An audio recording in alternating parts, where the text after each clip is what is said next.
중세국어예요. 국어의 중심이 동남방언에서 중부방언으로 옮겨지는 고려 건국에서부터 사회문화적 변화를 일으켜 언어적 변화가 나타나는 16, 7세기 교체기 이전까지 밑에다가 임진왜란 이렇게 써 놓으시면 되겠지. 그러니까 고려 건국에서부터 임진왜란까지 위에 동남방언에서 중부방언은 뭐 얘기하는 거냐? 그 전에 신라였잖아. 여기 말이 표준어였다가 이제는 윗동네 말이 표준어가 되는 거지. 그러니까 언어학적으로 많이 변하게 되는 거라고. 중세국어는 훈민정음이 창제되어 한글로 기록된 문헌 자료가 많이 나온 시점을 기점으로 전세중기와 후세중기로 구분합니다. 복잡하네. 요렇게 해놓고 언제부터? 고려 건국부터 언제까지? 임진왜란까지. 시기적으로 보면 오른쪽에 훨씬 많이 좀 치우쳐 있기는 해요. 가운데 있는 게 훈민정음. 그래서 앞부분을 중세 전기, 뒷부분을 중세 후기 요렇게 이야기를 한다. 그래서 앞부분까지는 전세 중기, 뒷부분은 후기 중세로 보는 게 일반적입니다. 그래서 중세 시기 국어의 시기 구분해 놨고 딴 거 없어? 그냥 요것만 머릿속에 들어와 있으면 된다. 다음 두 번째로 들어갈게요. 음운이라는 말이 있고요. 음운이 뭔지는 알고 있어야지. 음운 뭐라 그래요? 말의 뜻을 구별하는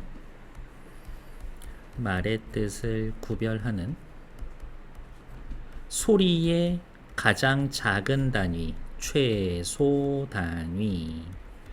물론 이제 현대 국어에 해놓으면은 음운은 다시 분절 음운과 비분절 음운으로 나뉘고, 분절 음운과 비분절 음운으로 나누고, 분절 음운은 다시 자음과 모음으로 나누고, 또 자음은 뭐로 나누고 모음은 뭐로 나누고, 비분절 음운에는 소리의 길이, 색이, 억양 이런 거 하는데 이 중세국어 문법에서는 얘네들 자음하고 모음만 따지시면 된다 라는 것들. 그래서 중세국어에서의 음운하면 자음, 모음만 생각하시면 돼요. 중세국어의 음운적 특징으로는 된소리 계열이 나타났습니다. 끄, 뜨, 뿌, 쓰, 쯔 있고, 추가적으로 하나 더 드리자면 뒤에 또 설명 나오겠지만 시옷으로 시작하는 합용병서 있죠. 시옷계 합용병서, 얘네들도 된소리로 발음했습니다 라고 확인. 다음 유성 파찰음 순경음 비읍과 반치음이 쓰여져 있습니다 라고 확인. 계속 볼게요. 유성 마찰음 순경음 비읍과 반치음이 쓰였습니다. 아래아가 소멸되기 시작했고 모음조화가 잘 지켜졌습니다. 성조가 있었던 점을 들 수가 있습니다. 아래아가 소멸됩니다. 이 단어는 제가 매일 예로 들어드리는 단어 있죠? 가알. 우선 반치음이 소멸이 되면서 가알. 둘째 음절의 아래아가 으로 바뀌고 첫째 음절의 아래아가 아로 바뀝니다. 그래서 이 순서는 좀 외워둘 가치가 있다라는 것들 확인. 그래서 아래아가 소멸되고 모음조화는 아직은 잘 지켜지고 있고, 성조 오해하면 안 돼. 성조 뭐예요? 말의 높낮이야. 말의 색이나 길이 아니야. 성조가 있었던 점을 들 수가 있습니다. 또 옆에다 추가할 수 있죠. 성조는 뭘로 표시를 한다? 방점으로 표시를 한다. 중세국어 시기의 의문적 특징 이제 하나하나 나올 건가 봐요. 먼저 된소리가 발달했습니다. 위에 쓰여져 있지만 한 번만 더 쓸까? 된소리 끄, 뜨, 뿌, 스, 쯔. 이런 애들이 발달은 현대국어에서 예사소리 그드 브스즈, 거센소리 크트 프츠, 된소리 끄뜨 뿌스즈, 대립체계가 성립되는 변화라는 데에서 의미가 있습니다. 그리고 참고로 알아두어야 될 것 CF, 영어에서는 이렇게 대립체계, 3종 대립체계가 있는 게 아니라 얘네들은 유성음, 무성음, 유성음, 무성음 요렇게 두 가지로 구분을 한다라는 것까지 알아두면 좋지. 대립체계가 성립되는 변화라는 데 의미가 있다. 또 현대국어에선 볼 수 없는 순경음, 비읍, 반치음 소리가 이 시기에 사용되고 있습니다. 그리고 위에 나온 말이지만 한 번만 더 씁시다. 뭐 순경음, 비읍이랑 반치음을 유성, 마찰음, 유성, 마찰음 이 사용되고 있는데 이 소리들은 근대 국어까지는 이어지지 않고 그 전에 사라집니다. 셔블, 서울, 처음 등 그 변화를 알 수가 있습니다. 그러니까 대체로 순경음, 비읍과 반치음은 소멸됩니다. 그러니까 여기에 아래 아는 아로도 변하고 으로도 변하는데 그냥 얘네는 딱히 뭐로 변하는 게 아니라 그냥 사라집니다. 근데 이것도 사실은 정확한 설명은 아니야. 그 순경음 비음 같은 경우에는 용언에서 반모음으로 쓰이거든. 이렇게. 다음 중세국어에는 현대국어에 없는 아가 있습니다.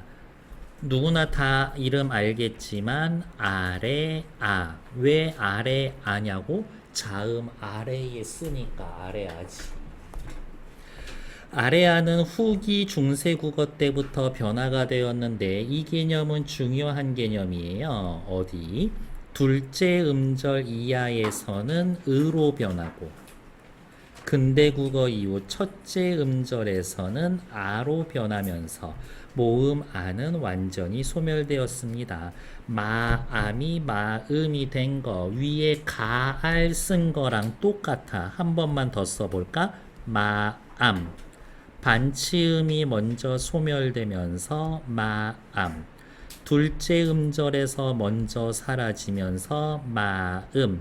첫째 음절에서 아로 변하며 마음 이렇게 온다라는 거지. 근데 이게 문제가 된다고. 왜? 아래 아는 양성이고 아도 양성이고 은은 음성인데 양성이었던 애가 양성도 되고 음성도 됐기 때문에 그렇지. 아래아 때문에 모음 조화가 혼란을 겪었습니다. 이러한 이야기 하나 더 써주면 되는 거지. 될 수 있으면 용어 설명은 계속 하려고 하고는 있어요. 다음 넘어가면은 또 안 되지. 왼쪽으로 잠깐 넘어옵시다. 모음 조화는 양성 모음과 음성 모음의 대립에 기반을 두고 있고 오는 양성, 우는 음성, 이는 중성 모음입니다. 라고요. 그러니까 모음 조화는 양성 모음은 양성 모음끼리, 음성 모음은 음성 모음끼리라고 했는데 도대체 어떻게요? 라고 하면 모음 조화는 언제 생각하면 된다? 체언 더하기 조사가 올 때, 용언의 어간과 뒤에 어미가 올 때, 즉 앞에 오는 체언이나 어간에 따라서 뒤에 오는 조사와 어미의 양성 음성이 결정되는 겁니다. 이런 거야. 예를 들면 이런 거지. 나 뒤에 목적격 조사를 붙이고 싶어. 그러면 받침이 없으니까 랄 혹은 를 둘 중에 하나라고. 근데 앞에 오는 나가 양성이니까 양성인 랄 얘를 쓴다라는 거지. 괜찮아요? 내가 오늘 국을 너무 많이 먹었나 짜서 죽겠네. 자음으로 끝나는 체연 뒤의 목적격 조사는 알이나 을 둘 중에 하나를 골라 쓴다고. 근데 국의 우가 음성이니까 양성 알 대신에 음성 을을 쓰는 거라고. 얘가 모음조화 됐을까요? 단어 내에서도 모음조화가 지켜지냐 안 지키냐 요게 결정이 돼요. 서르 사마띠 아니할세 현대국어에서는 서로라고 바뀌지. 서 음성, 음성, 오 양성. 서르는 모음조화가 지켜진 거고 서로는 모음조화가 파괴된 거고 이렇게 되는 거겠지. 다음 또 왼쪽으로 넘어올게요. 현대국어와 달리 중세국어에서는 모음조화가 엄격하게 지켜졌습니다. 모음조화가 엄격하게 지켜졌다. 예를 들어 조사나 어미에 의한 모음조화에 의해 교체 형태가 있어서 나, 너, 그렇지, 나, 양성, 양성, 양성, 랄, 양성, 너, 음성, 음성, 너, 음성, 음성 이런 식으로 철저하게 지켜졌고 동사 막에 어미는 아나 둘 중에 하나 써야 돼. 먹 뒤에도 아나 둘 중에 하나 모음이 와야 돼. 그런데 아가 어디 있어? 아가 양성이니까 대신에 아를 쓰는 거지. 먹다의 어가 음성이니까 대신에 어를 쓰는 거지. 그리고 이 시절에는 이어적기 했었으니까 마가, 막은, 마갈 이렇게 밑에다가 써봅시다. 양성, 양성, 양성, 아래야 양성, 양성, 양성. 반면에 음성, 음성, 음성 등으로 나타났습니다. 그러니까 시험 문제는 뭐 나와요? 다음 단어 중 단어의 성격이 다른 하나는 4개는 모음조화 지켜졌는데 하나는 모음조화가 파괴된 거. 4개는 이어적기인데 하나는 끊어적기 해놨었던 거. 그런 식인 거지. 중세국어 시기에는 모음조화가 엄격히 지켜졌습니다. 라는 것들. 다음 요 말이 은근히 중요한 거라 그랬죠. 소리의 높낮이인 성조를 이용해서 이 말 볼게요. 뭐라고 되어 있어? 성조를 이용해서 단어의 뜻을 구별했다. 소리의 높낮이, 소리가 다르단 얘기지. 뜻이 달라졌대. 그러면 놓치면은 안 돼. 무엇을? 성조 어디고 있냐? 성조도 의문으로서 기능을 하는구나. 의문의 기능을 했구나라는 것 확인. 그러니까 자음, 모음, 성조 이 3개가 중세국어의 의문이야. 이렇게. 까먹을 수도 있으니까 옆에다가 이렇게 쓸게요. 뭐라고 쓸 거냐? 중세국어의 음운, 뜻을 구별하는 소리의 가장 작은 단위에 자음도 들어가고 모음도 들어가고 성조도 들어갑니다. 라고 확인해 놓으면 되는 거지. 성조를 이용하여 단어의 뜻을 구별했다. 장단에 의해 뜻을 구별하는 현대국어와 차이를 보입니다. 성조는 글자 왼쪽에 방점을 찍어 표시했는데 낮은 소리인 평성은 점이 없으며 영형태 요렇게 표시. 높은 소리인 거성은 한 점, 거성 위에다가 한 개, 점 하나 곱. 처음엔 낮았다가 나중에 높아지는 상성은 점 두 개를 찍었습니다. 물론 CF 입성이라는 애도 있는데 얘네는 작년하고 다른 프린트 줄 수도 있으니까 그거 보고 그때 오면 다시 설명할게요. 상성은 두 개의 점을 지었습니다.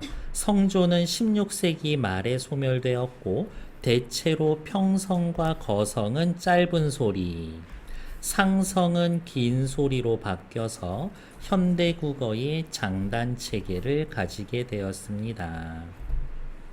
예를 들어 말, 짧아, 평성, 발, 앞에 점 하나 있어, 거성, 짧아, 말, 점 두 개, 상성, 발, 점 두 개, 상성 이었었는데 앞에 현대에 와서 앞에 둘은 한 번만 더 쓸까?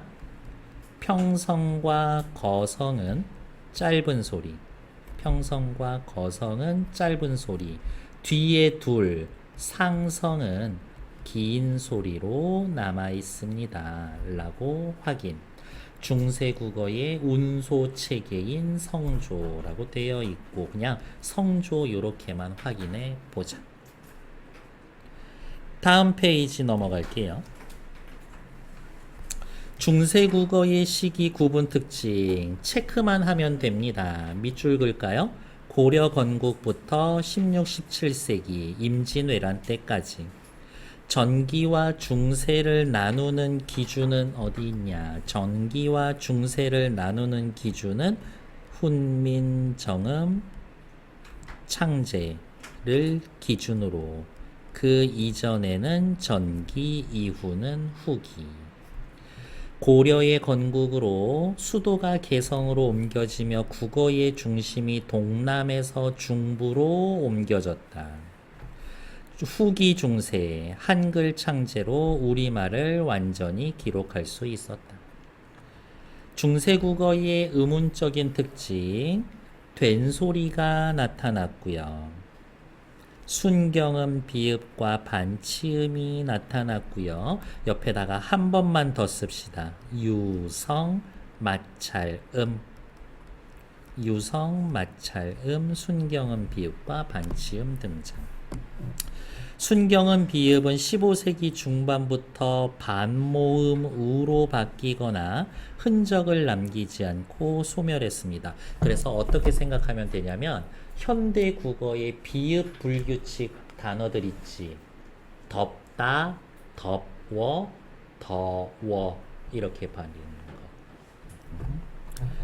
반치음 15세기 말부터 소멸되기 시작하는데 순경음 비읍과 달리 아무 흔적도 남기지 않고 소멸했습니다. 이게 정확히 다 맞아떨어지는 것은 아닌데 비읍 불규칙 용어는 이 시절에 순경음 비읍으로 받침이 쓰여져 있었어요. 다음 얘는 시옷 불규칙 단어들 있지. 금을 긋다, 금을 그어, 집을 짓다, 집을 지어처럼 시옷 없어지는 애들이 있거든. 걔네들은 대체로 반치음이 받침이었었어. 이렇게. 그러니까 이거지. 집을 짓다 이렇게 쓰여져 있었다고.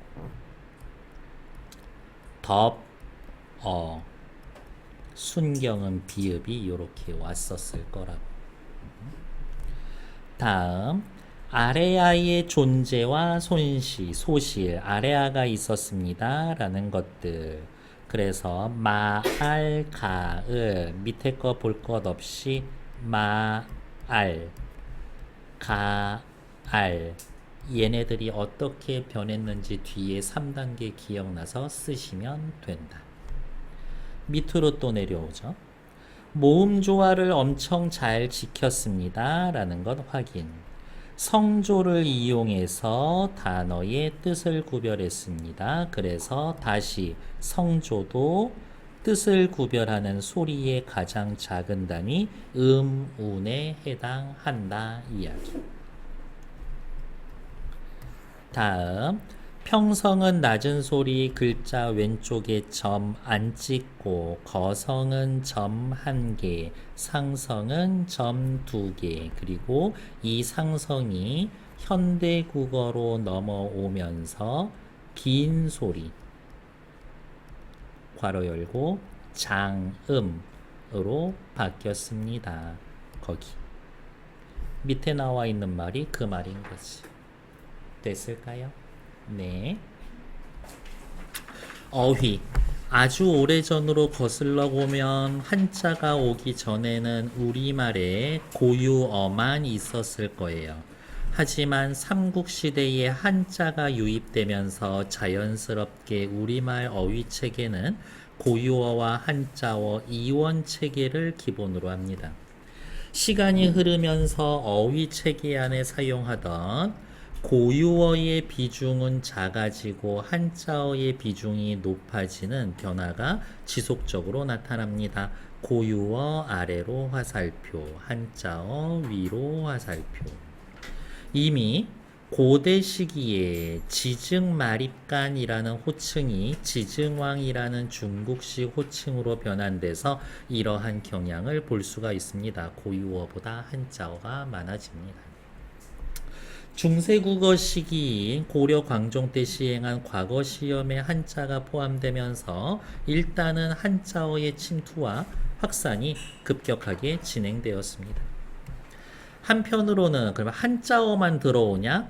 새로운 개념이나 사물이 들어오며 한자가 같이 유입되어서 한자 유입이 꼭 나쁜 것만은 아니래. 적절한 고유어가 없는 공백을 자연스럽게 메우고 고유어가 존재하는 경우 같은 의미를 가진 한자어가 유입되면서 고유어 한자어의 대립관계가 형성됩니다. 이러한 대립관계 속에서 고유어는 원래 의미 가운데 큰 부분을 한자어에 넘겨주고 자기 의미를 축소하며 살아남거나 완전히 소멸되는 길을 가게 되었습니다. 예를 들면 가람하고 강하고 싸우는 거지. 강이 이겨서 가람이란 단어를 지금 안 쓰잖아요.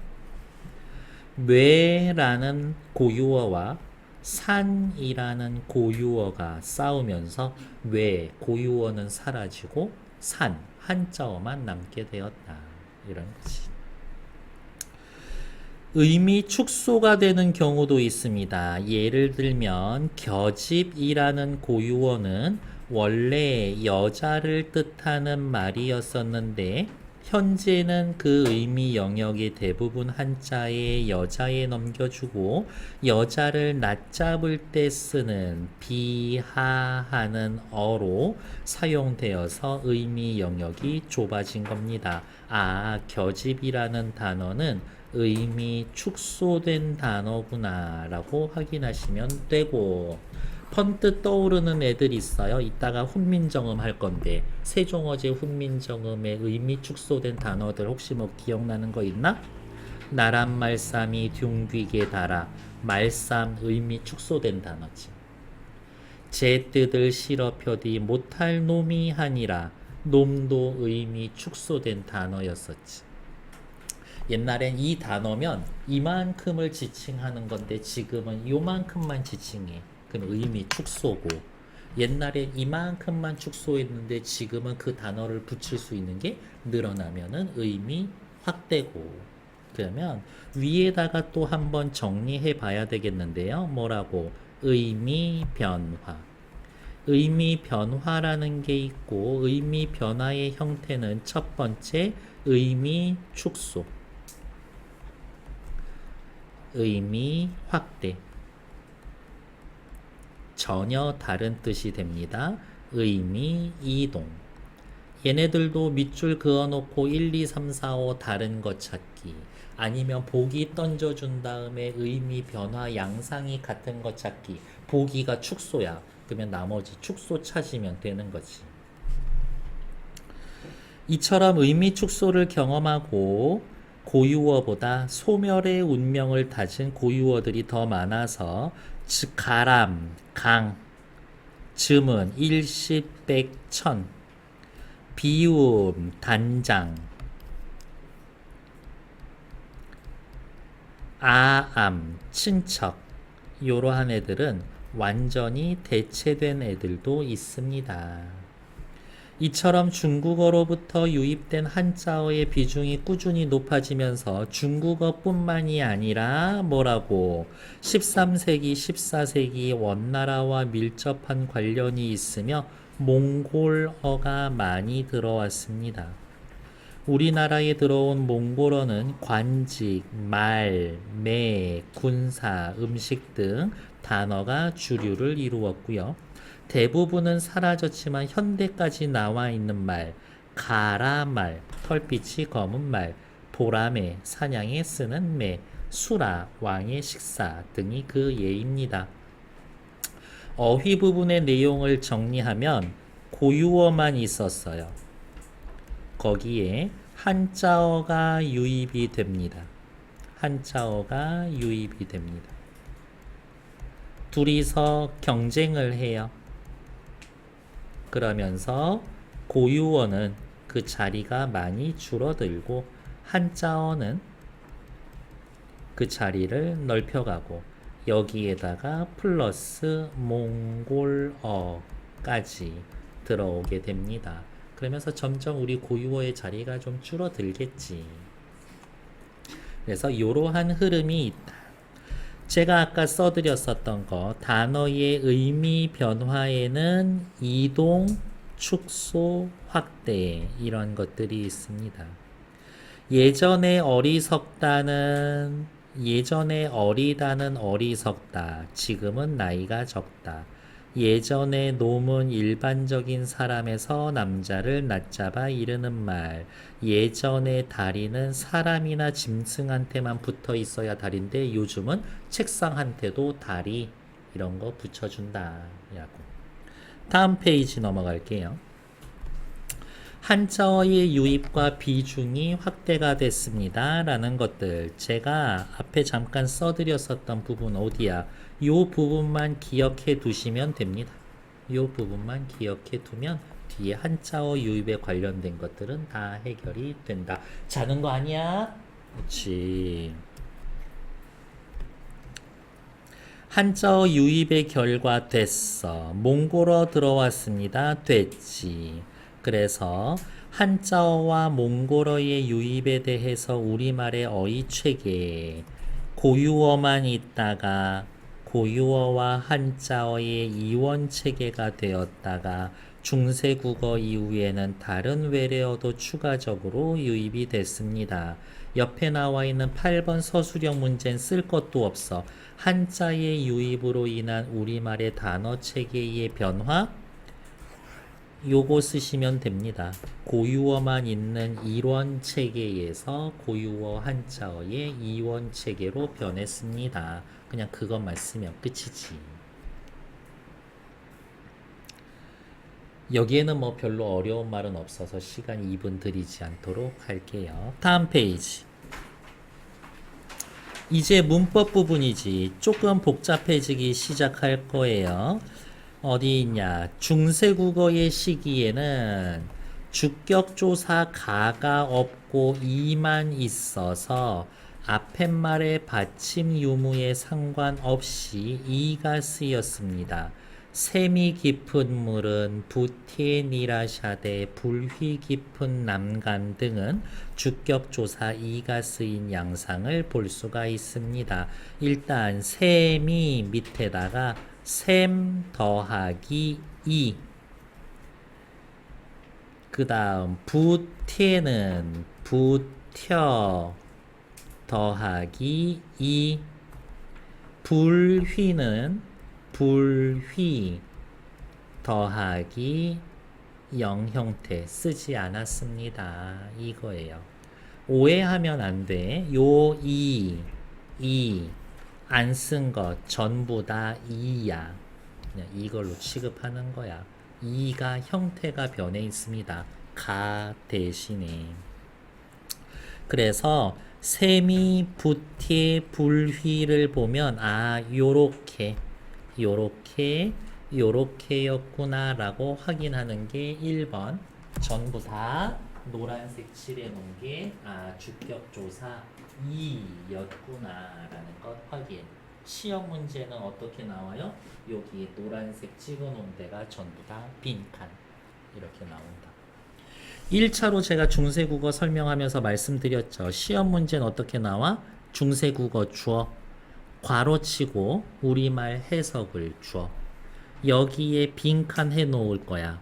근데 여기에 해당되는 말이 철수가에서의 가야. 그러면 주격조사네. 주격조사 형태를 이 세 가지 중에 하나 골라 쓰는 건데 앞에 말에 자음으로 끝나 받침이 있으면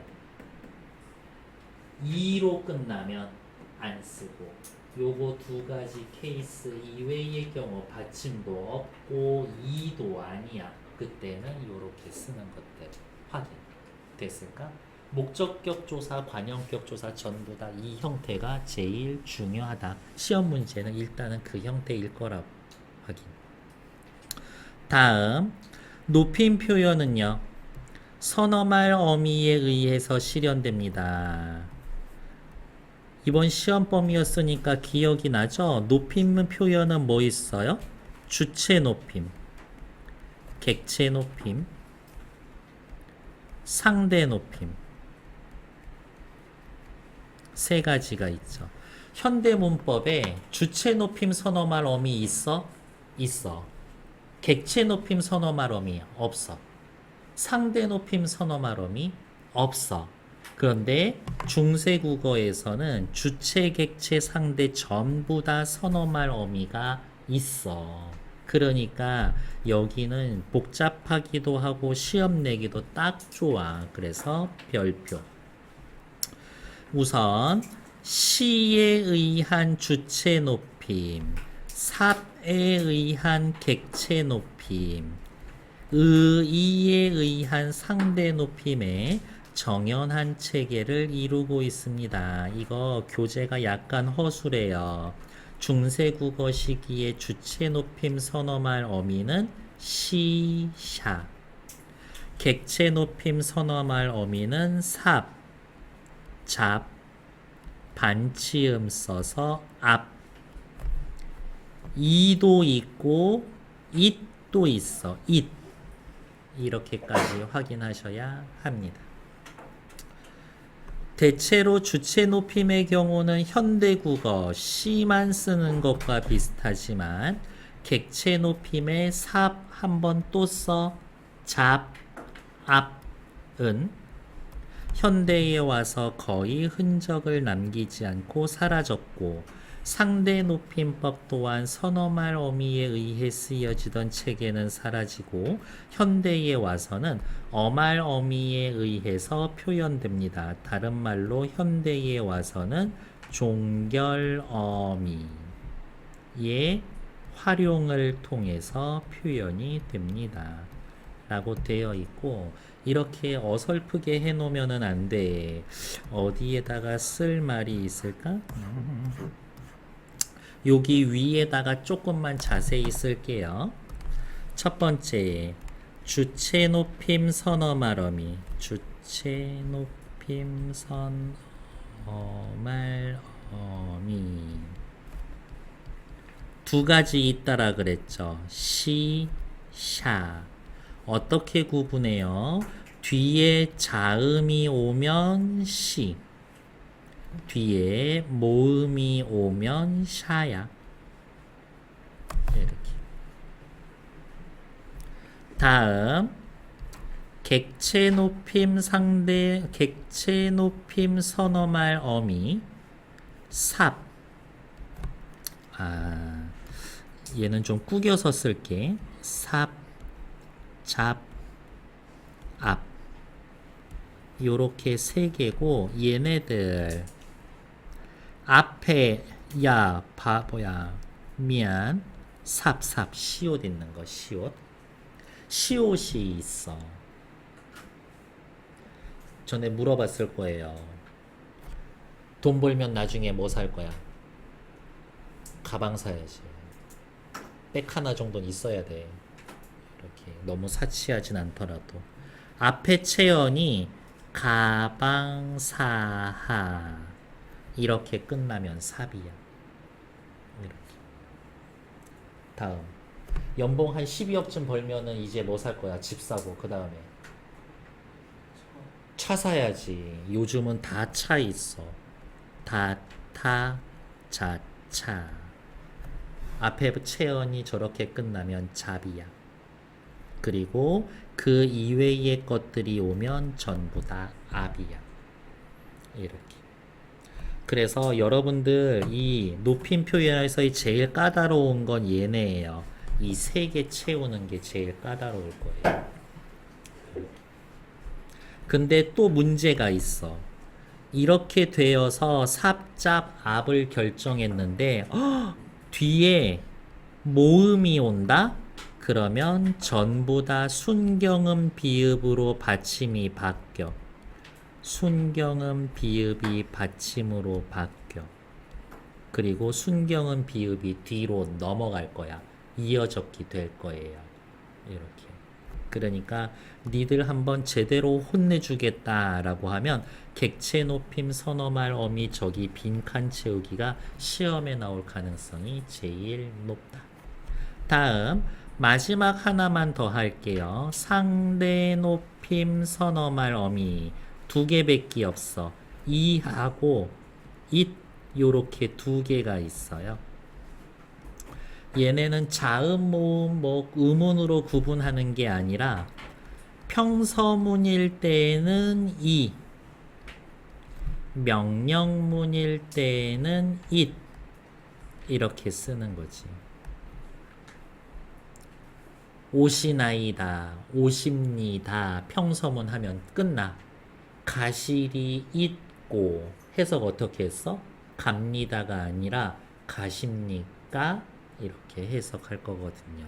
그래서 얘네들도 역시 요거 빈칸. 근데 상대 높임은 잘 안 물어봐. 객체 높임을 제일 자주 물어볼 거고 얘네도 뭐 가끔 물어보기는 할 겁니다. 그러면 높임 표현 요게 머리에 표 들어와 있으면 끝나. 딴 거 없어. 다시 한번 말씀드리지만 뭐라고? 얘네들 빈칸 채우기가 나올 거라고. 실제 문제 봐야 알지. 부모님 말씀을 그냥 예로 하나만 써드릴게요. 부처의 말씀을 듣고 이렇게 되어 있다 이거야. 괜찮아? 근데 부처님 말씀은 엄청 높은 거거든. 목적어잖아. 높여야 될 목적어야. 눈이 감긴다. 그래서 앞에 디귿이 끝났으니까 듣, 잡고 이렇게 오는 거라고. 잡을 채우는 거지. 부처님의 말씀을 들어 이렇게 되어 있다. 앞에 체언이 디귿으로 체언이란다. 어간이 디귿으로 끝났으니까 붙잡, 듣잡, 어지어. 원래는 듣어였지. 근데 잡, 아가 양성이라서 여기 이제 아가 되는 거지. 다음, 얘가 모음이네. 그러면 다시 듣, 잡, 순경음 비읍, 아. 이어적기 한다라 그랬죠? 듣, 자, 바. 요렇게 형태로 쓰게 될 거라. 괜찮아. 나중에 문제 나오면 이거 또 설명할 거야. 이렇게. 그래서 요 과정은 좀 보셔야 하고 표는 좀 외워둬야 한다라는 것 정도. 그렇게까지 해야 돼요라는 마음이 지금 마음속에서 샘트고 있죠. 니들 학교 프린트가 이 정도 수준이에요. 이렇게. 다음 또 밑으로 내려갑시다. 시간 표현의 경우 요것만 하나 외우면 돼. 현재 시제를 표현할 때 동사에는 나가 연결되는 반면 형용사에는 특별한 형태소가 연결되지 않습니다. 가나다 해석 어떻게 할 거야? 현재형으로 해석할 거야. 가다가 아니라 지금 간다 이거야. 어여쁘다. 여기다가 이렇게 쓸까? 가나다 동사. 어여쁘다 형용사. 해석은 가엾다. 밑에 나와 있지만 불쌍하다. 무슨 얘기하고 싶은 거야? 동사는 현재를 나타내기 위해서 나라는 선어말 어미가 들어갔고 형용사는 현재를 나타내기 위해 아무 수작도 부리지 않습니다. 이거야. 동사의 과거 시제는 현대국어의 at에 해당되는 선어말 어미가 발달되지 않아서 동사의 과거 시제는 아무런 형태소 결합 없이 표현됩니다. 그러니까 가나다는 현재. 왜? 나 때문에 현재. 동사인데 아무 수작을 부리지 않았다? 과거. 그래서 가다가 아니라 갔다야. 갔다. 가았다. 정도로 해석하면 됩니다. 회상의 의미를 나타내는 더는 중세국어에 쓰였고요. 추측의 의미를 나타내는 get은 발달하지 않았고 뭐뭇의리가 그 기능을 충분히 하고 있었습니다. 다 외워두면 너무 좋지만 예 정도는 확인해 놔야 한다. 왜냐하면 훈민정음에 저 나가 들어가는 단어가 있거든. 위에다 쓸까요? 예를 들면 맹갈다, 만들다, 더하기 나, 오, 니. 세로 28자를 맹가노니 할 때 훈민정음에 이 맹가노니에 이 나가 있어. 이렇게. 그래서 해석은 세로 28자를 만들었으니 사람마다 날로 쓰매 편안케 하리라. 만들었으니 이게 좀 자연스럽긴 한데 어느 책을 봐도 해석이 전부 다 세로 28자를 만드니라고 현재로 해석이 되어 있어. 밑에다가 그러면 또 하나만 씁시다. 뜻은 만드니. 이렇게 보시면 되죠. 그리고 뒤에 훈민정음 오늘 할 때 내가 뭐라고 쓸 거냐고? 나, 현재. 오는 밑에다가 1인칭 요렇게 쓸 거예요. 선어말 어미라고 이 말을 꼭 써줄 거다. 밑으로 내려갈게요. 표기법. 세종 28년 훈민정음이란 이름 무슨 뜻이었지? 백성을 가르치는 바른 소리라고 해서 문자 이름이기도 하고 책 이름이기도 합니다. 한글이 반포되면서 비로소 우리말을 온전히 적을 수 있는 문자가 탄생했다. 한글 창제 이후 한글 표기법의 원리로 채택된 건 음소적 원리와 음절적 원리가 있는데 음소적 원리는 각 음소를 충실히 표기하는 방법. 곧이라는 단어의 형태를 고정해 표지하지 않고 소리 나는 대로 표기를 합니다. 소리 나는 대로. 음절적 원리는 각 음절의 표기에 정확히 반영하는 것으로 사람 뒤에 이가 연결이 되면 사람이와 같이 적는 원칙입니다. 이 단어를 소리내서 읽어보면 둘째 음절은 라, 셋째 음절은 미. 그래서 사람이 라고 발음 안 해. 사람이라고 발음한다고. 그래서 사람이 표기가 음절 구조의 더 정확한 반응입니다. 헷갈려 죽겠어요? 한마디로 끝내드릴게. 이어적기 합니다. 이 얘기예요. 중세국어 이어적기 합니다. 이걸 이렇게 어렵게 해놓은 거지. 다음 페이지. 다 끝났어. 요것만 하면은 쉴 수 있어. 중세국어의 주격조사라고 나타나 있고 가는 없고 이만 있어서 앞말의 받침유부에 상관없이 이만 쓰입니다. 그러면 여러분들 이렇게만 쓸 수 있으면 끝나. 안 쓰고 앞에 체언이 자음으로 끝나면 앞에 체언이 이나 반모음 이로 끝나면 안 써. 그거 이외에 받침도 없어. 이도 아니야. 그러면 요렇게 씁니다. 그리고 역시 어떻게 여기 빈칸 채우는 게 시험 문제 될 가능성이 아주 높다. 확인.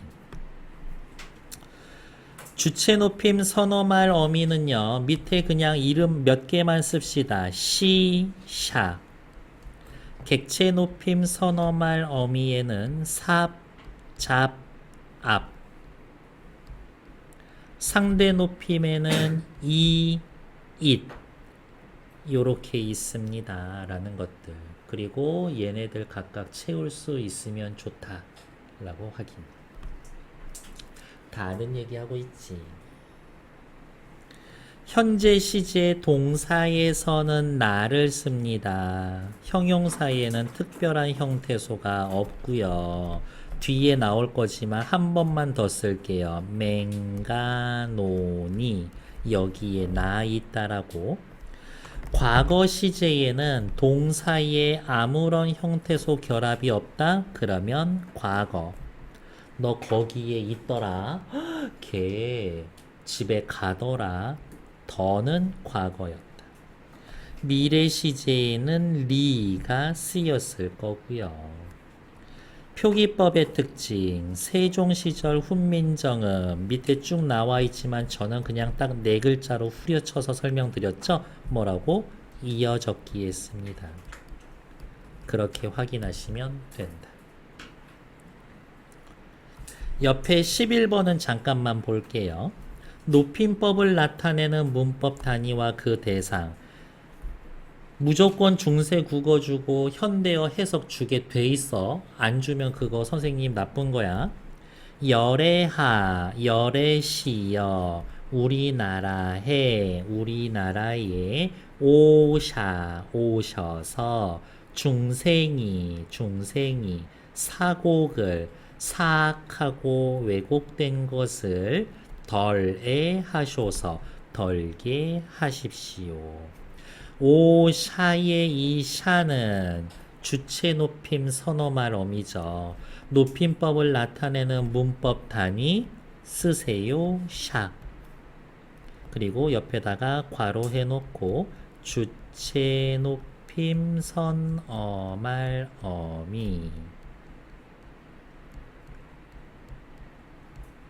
오는 건 누군데?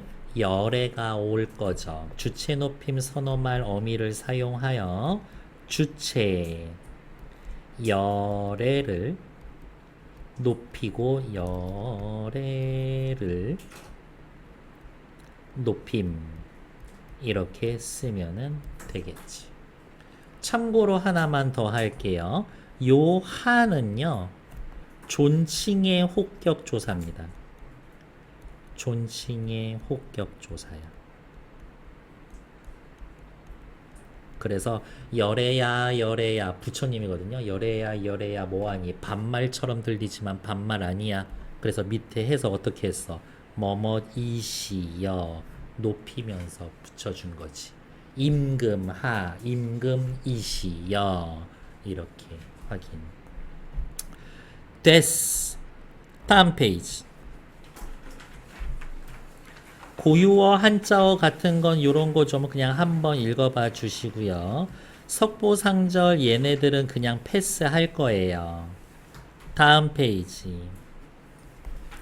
중세국어의 시제 표현에 대해서는 동사, 형용사, 과거, 현재 좀 구분하시라. 아까 그거 확인하시면 되고 정말 정리 엄청 잘 돼 있지. 요 표 정도는 외워두면 좋다. 과거 시제에는 별 수작하지 않고 현재 시제의 동사에서는 나 노를 쓰기도 하지. 동사일 때예요. 그럼 옆에다가 또 이렇게 써놔야지. 어머, 형용사는 해당하지 않습니다. 형용사에 나 쓰지 않는다. 나 쓰지 않는다. 됐고요. 오케이, 됐어. 종성의 촉이 쓰는 것들, 얘는 크게 보지 않으셔도 된다. 오케이. 다음 페이지. 출제 포인트 있죠? 여기랑 여기 두 페이지 빈칸 지금 채우시면 됩니다. 시작.